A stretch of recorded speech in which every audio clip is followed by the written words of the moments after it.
the period we have been studied about the tools and techniques of gene cloning or rDNA technology. In that we have studied the many techniques used to isolate the DNA, RNA and many proteins.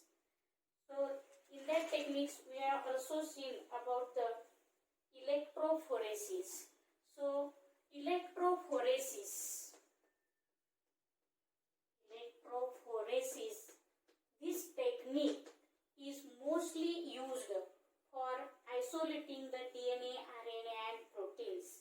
Electrophoresis means separation of charged molecules applying electric field. Separation of charged molecules by applying electric field is called as electrophoresis.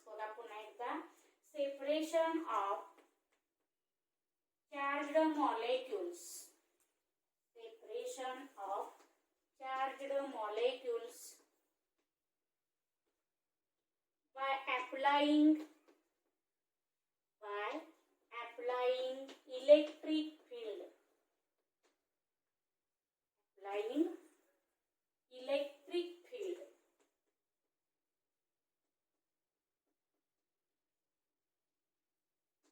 For separation of DNA molecules, cell electrophoresis mostly used. Cell electrophoresis is mostly used for separation of DNA molecules. Here cell electrophoresis, it is mostly used in rDNA technology to separate the DNA molecules. In this method, here as the DNA fragments are negatively charged, they are attracted towards the anode. DNA molecules कसे असतात? Negatively charged. So they are attracted towards the anode. Here smaller the DNA molecules, faster the separation of DNA fragments. Smaller DNA fragments जितके असतील तितके ते जास्त fast काय होतात separate होत असतात. The small fragments of DNA molecules move faster than, thus they separate faster. Here electrophoresis methods is used so for the separation of DNA molecules or DNA segments in rDNA technology or gene cloning. बघा पुन्हा एकदा electrophoresis method बद्दल माहिती बघा. Electrophoresis म्हणजे separation of charged molecules by applying electric field. Mostly gel electrophoresis is used for separation of DNA fragments. As the DNA fragments are negatively charged, they are attracted towards the anode. Here smaller the DNA fragments, they move faster towards the anode and they separate faster. So this is about the electrophoresis. Here in electrophoresis method, the DNA fragments are visualized by staining they are with ethidium bromide.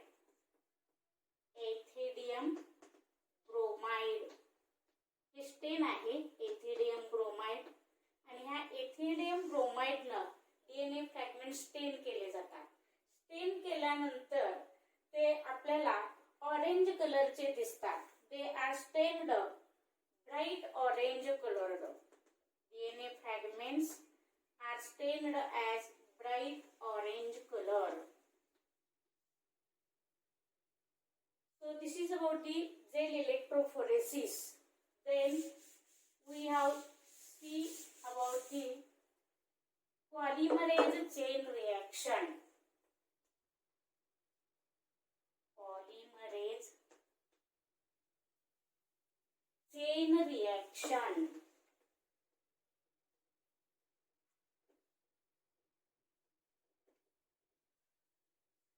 polymerase chain reaction, it is also a device to amplify the DNA segments. It is a device to amplify the DNA segments. So amplification means, gene amplification means obtaining multiple copies of DNA segments of desired type is called as gene amplification. बघा पुन्हा एकदा, gene amplification.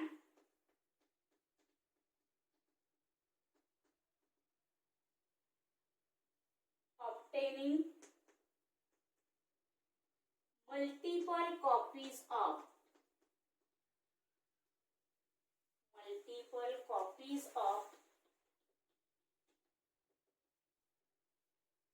desired DNA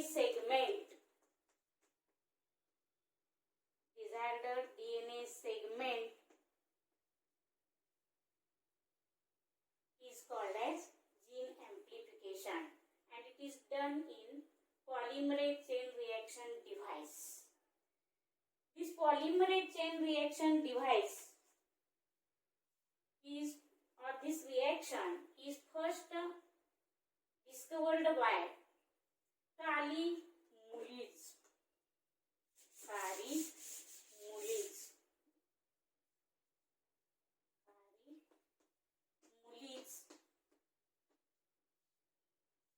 या शास्त्रज्ञानं पहिल्यांदा ही polymerase chain reaction propose केलेली आहे, काली मुलीस या शास्त्रज्ञानं. आता ही PCR technique जी आहे त्या टेक्निक मध्ये आपल्याला billions of copies of desired DNA segment can be produced. ह्या पॉलिमरेज चेन रिएक्शन ची जी डिव्हाइस आहे त्या मशीन मध्ये डिझायर्ड डीएनए सेगमेंट एक घेतला, त्या डिझायर्ड डीएनए सेगमेंटच्या बिलियन्स ऑफ कॉपीज आपण तयार करू शकतो ह्या पॉलिमरेज चेन रिएक्शन डिव्हाइस मध्ये.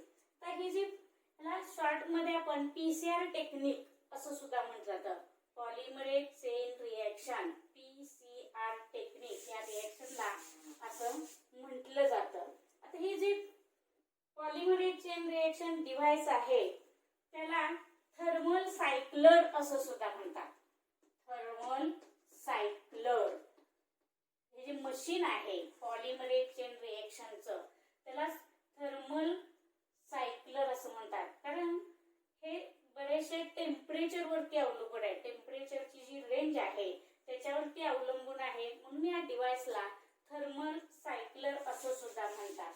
आता ही जी टेक्निक आहे बिलियन्स ऑफ कॉपीज तयार करण्याची, ही त्याला पॉलिमरेज चेन रिएक्शन म्हणतात.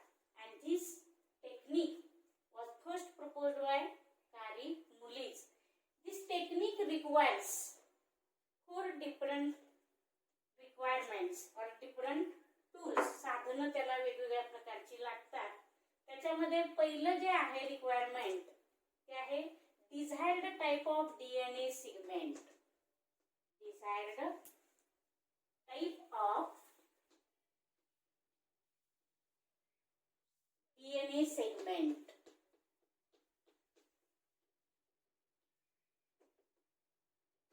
हा desired type of DNA segment जो आहे तो कसा असतो, एक विशिष्ट प्रकारचा डीएनए सेगमेंट आहे, त्याच्यावरती आपल्याला आवश्यक असणारा जीन असतो. डिसीज रेजिस्टंट असेल, हाय यील्ड असेल, अशा प्रकारचा जीन असलेला सेगमेंट असतो desired type of DNA segment, की ज्याच्या आपल्याला कोट्यावधी अब्जावधी कॉपीज तयार, बिलियन्स ऑफ कॉपीज तयार करायचे आहे, तो सेगमेंट असावा लागतो. दुसरं त्याच्यामध्ये प्रायमर्स, एक्सेस प्रायमर्स त्याला म्हणतात, बॅकवर्ड आणि फॉरवर्ड असणारे प्रायमर्स त्याला आवश्यक असतात. Excess of 2 primers, excess of 2 primers. त्याच्यामध्ये फॉरवर्ड आणि बॅकवर्ड अशा प्रकारचे 2 प्रायमर्स असावे लागतात. तिसरं, त्याच्यासाठी आवश्यक असणारा तिसरं जे आहे, सेव्हरल मॉलिक्युल्स ऑफ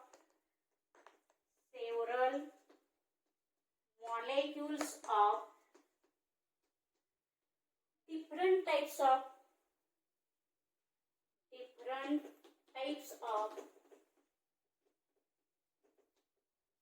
deoxyribonucleoside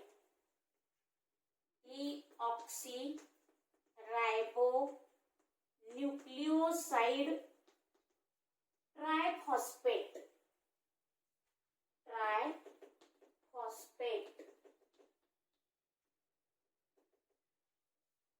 त्याला कलेक्टिव्हली म्हणजे several molecules of different types of deoxyribonucleoside triphosphate ह्याला शॉर्ट फॉर्म मध्ये DNTPs म्हणतात. डीऑक्सीरायबोन्यूक्लियोटाइड ट्रायफॉस्फेट DNTPs हे 4 प्रकारचे असतात. त्याच्यामध्ये बघा DNA मध्ये असणारे 4 जे आपले न्यूक्लियोटाइड्स असतात की ज्याच्यामध्ये ATP म्हणजे अडेनोसिन ट्रायफॉस्फेट, DCTP त्याचे cytosine triphosphate, deoxyribo cytosine triphosphate, DTTP thymine triphosphate आणि DGTP असे हे 4 प्रकारचे आहेत. जे त्यामध्ये असणारे जे नायट्रोजन बेसेस आहेत त्याच्यावरती ते आधारित आहेत. DATP, DCTP, DTTP आणि DGTP हे 4 प्रकारचे डीऑक्सीरायबोन्यूक्लियोटाइड ट्रायफॉस्फेट आवश्यक असतात. त्यानंतर चौथी रिक्वायरमेंट आहे DNA polymerase enzyme. DNA polymerase enzyme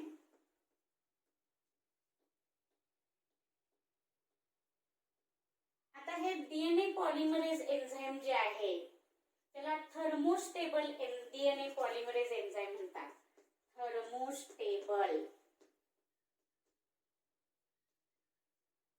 thermostable कारण जास्त टेम्परेचरला सुद्धा स्थिर राहणार हे एन्झाइम आवश्यक असतं आणि ते थर्मोस्टेबल म्हणून त्याला म्हटलेलं आहे थर्मोस्टेबल एन्झाइम.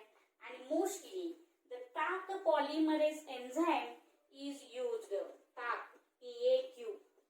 टाक polymerase enzyme is used for PCR technique. This TAC polymerase enzyme is isolated from the bacterium. हे बॅक्टेरियापासून आयसोलेट केलं जातं. त्याचं नाव आहे थर्मस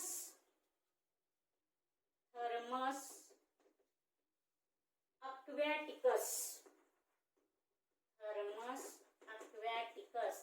हे बॅक्टेरियाचं नाव आहे थर्मस aquaticus. या थर्मस aquaticus बॅक्टेरियम पासून हे टाक पॉलिमरेज एन्झाइम तयार केलं जातं आणि हे एन्झाइम थर्मोस्टेबल असतं आणि म्हणून हे पॉलिमरेज चेन रिएक्शन मध्ये वापरलं जातं. पुन्हा एकदा बघा basic requirement for polymerase chain reaction. पहिला आहे desired type of DNA segment which has to be copied or which has to be multiplied. Second, excess of 2 primers, forward primer and backward primer. Third requirement is several molecules of 4 different types. The 4 different types of deoxyribonucleoside triphosphate. Collectively they are called as DNTPs. Here DATP, DCTP, DTTP, DGTP ह्या nitrogen bases वरती अवलंबून असणारे अडेनोसिन, cytosine, thiamine आणि guanine अशा प्रकारच्या ह्या 4 different types of deoxyribonucleoside triphosphate वापरल्या जातात. चौथं आहे ते DNA पॉलिमरेज. तर हे DNA पॉलिमरेज एन्झाइम कसं असलं पाहिजे थर्मोस्टेबल. आणि हे थर्मोस्टेबल एन्झाइम कुठलं वापरलं तर टाक DNA पॉलिमरेज वापरलं जातं. आणि टाक DNA पॉलिमरेज कशापासून आयसोलेट केलं जातं तर ते बॅक्टेरियापासून केलं जातं. त्या बॅक्टेरियमचं नाव आहे थर्मस ॲक्वॅटिकस. आणि 5वी रिक्वायरमेंट आहे याची Mg आयन्स. 5वी रिक्वायरमेंट म्हणजे मॅग्नेशियमची त्याला गरज असते, मॅग्नेशियम आयन्स. आता आपण मेकॅनिझम ऑफ पीसीआर टेक्निक बघणार आहोत. त्या मेकॅनिझम ऑफ पीसीआर टेक्निक मध्ये कोणकोणत्या स्टेप्स आहेत ते आपण बघणार आहोत. So when the PCR device starts or PCR technique starts, at the first the desired segment of DNA, then the excess molecules of primers, 2 excess molecules of primers, 4 DNTPs, that is 4 deoxyribonucleoside triphosphates, and the Taq polymerase enzyme.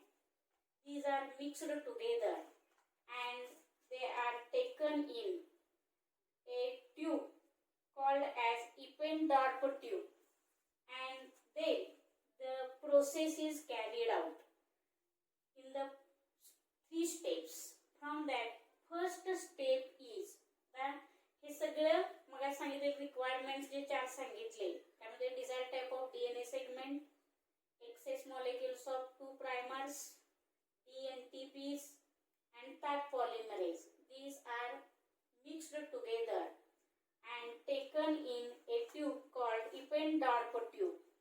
Then the process is start in 3 steps. आता पहिली process कुठली आहे बघा, त्याच्यामध्ये heat denaturation. Heat denaturation. This is the first step of PCR technique. In this, the DNA segment or the mixture, reaction mixture, is heated at 90 to 98 degree Celsius. 90 ते 98 degree सेल्सिअसला ते तापमान ठेवलं जातं, हीट केलं जातं. To separate the DNA strands. Here the first copy of desired DNA is double stranded. By heating this DNA segment, 2-stranded DNA is converted into single-stranded DNA. Double-stranded DNA is converted into single-stranded DNA at the heat 90 to 98 degrees Celsius, and this step is called as heat denaturation. The second step is annealing. Annealing means pairing. Annealing या शब्दाचा अर्थच असा आहे की pairing. हे जे single standard DNA segments जे तयार झालेले आहेत स्ट्रँड्स, त्याच्यावरती जे प्रायमर्स वापरलेले आहेत, 2 types of excess primer molecules, ते प्रायमर मॉलिक्युल्स पेअर होतात म्हणून त्याला म्हटलेलं आहे अॅनिलिंग. ह्या स्टेपसाठी हे जे रिएक्शन मिक्सचर आहे ते कूल केलं जातं. त्याच्यासाठी 40 ते 60 डिग्री सेल्सिअस तापमान आवश्यक असतं. दुसऱ्या स्टेप मध्ये डीएनए सिंगल स्टँडर्ड डीएनए मध्ये प्रायमर्सला पेअरिंग होत जातात. तिसरी जी स्टेप आहे त्या तिसऱ्या स्टेपला आपण म्हटलेलं आहे प्रायमर एक्सटेन्शन. आता ही प्रायमर एक्सटेन्शन जी स्टेप आहे, ह्या प्रायमर एक्सटेन्शन मध्ये प्रायमर पेअर होत जातात, प्रायमरच्या बेस पेअर्स, आणि त्याच्यापासून पुन्हा डीएनए स्ट्रँड्स तयार होतात. बघा सुरुवातीला 1 कॉपी वापरलेली आहे डिझायर्ड डीएनए सेगमेंटची, शेवटच्या स्टेपला तिसऱ्या स्टेपला त्याच्यामध्ये 2 स्ट्रँड्स तयार होतात. म्हणजे ह्या 3 स्टेप्स जेव्हा पूर्ण होतील, म्हणजे प्रायमर एक्सटेन्शन ही तिसरी स्टेप आहे.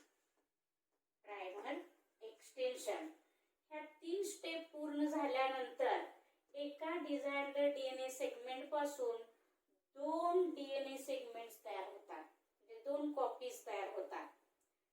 त्याचप्रमाणे ही 3 स्टेप पूर्ण झाल्यानंतर एक सायकल पूर्ण होते. हीट डिनेचरेशन, अॅनिलिंग आणि प्रायमर ही एक सायकल पूर्ण होते.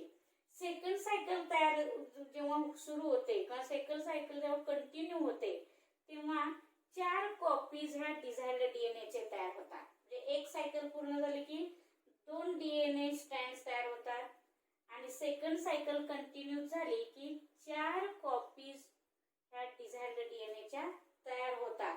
असं n नंबर ऑफ सायकल्स तयार होतील तेव्हा 2n नंबर ऑफ कॉपीज ह्या डीएनए सेगमेंटच्या तयार होतात. म्हणजे billions of copies are produced by PCR technique. आता एक सायकल पूर्ण व्हायला साधारणपणे म्हणजे एक सायकल पूर्ण झाल्यानंतर पुन्हा ह्या साधारणपणे 20 ते 30 सायकल्स व्हावे लागतात. तेव्हा बिलियन्स ऑफ कॉपीज डीएनए सेगमेंटच्या तयार होत असतात आणि बिलियन्स ऑफ कॉपीज तयार झाल्यानंतर